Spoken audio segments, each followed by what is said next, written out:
morning, Thomas was being cleaned when Gordon arrived. Mud had blown all over his smart blue paint. "Hello, Gordon," called Thomas. "You look as if you've had a mud bath. Be a sensible engine and have a shower instead." Gordon snorted. "I haven't time to dawdle over my appearance like fussy tank engines do." The wind blew stronger. "Gordon, slow down," called his driver. This made Gordon crosser still. "Now I'll be dirty and late, he hissed.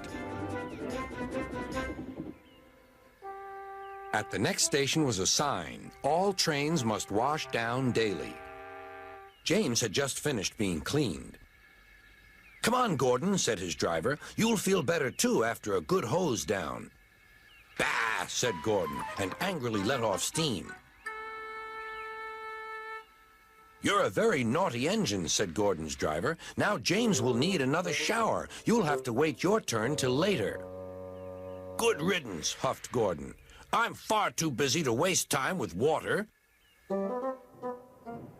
He finished his journey safely and steamed into the big station. Sir Topham Hatt was waiting. So were Gordon's coaches and the passengers. "Goodness gracious," said Sir Topham Hatt. "You can't pull the train. Henry will have to do it. Gordon, you'd better get cleaned straight away."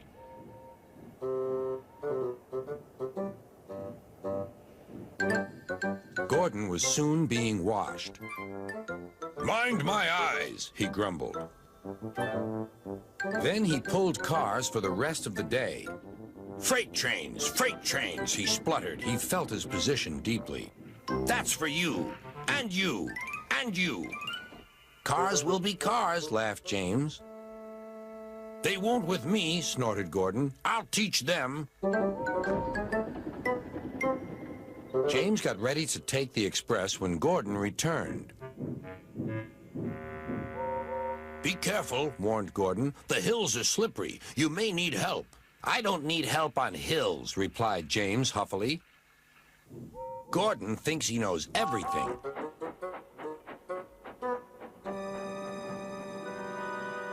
Earlier, a storm had swept Gordon's hill, blowing leaves onto the tracks, which made them slippery. Even though the storm had passed, the hill was still difficult to climb. James knew this. The signal showed clear, and James began to go faster. I'll do it, he puffed. Halfway up, he was not so sure. I must do it. But his wheels slipped on the leaves. He couldn't pull the train at all. Help, whistled James. His wheels were turning forward, but the heavy coaches pulled him backwards. The whole train started slipping down the hill. His driver shut off steam and put on the brakes. Then carefully he stopped the train. Gordon saw everything. "Ah, well, we live and learn. Never mind, little James. I'm going to push behind." Clouds of smoke and steam billowed from the snorting engines as they struggled up the hill. "We can do it," puffed James. "We will do it," puffed Gordon.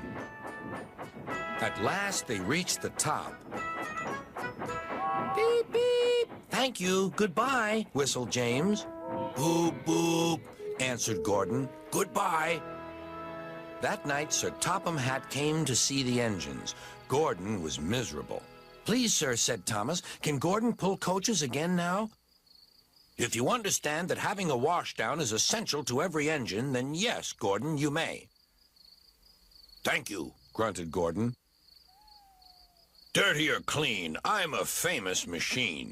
But no one heard but him.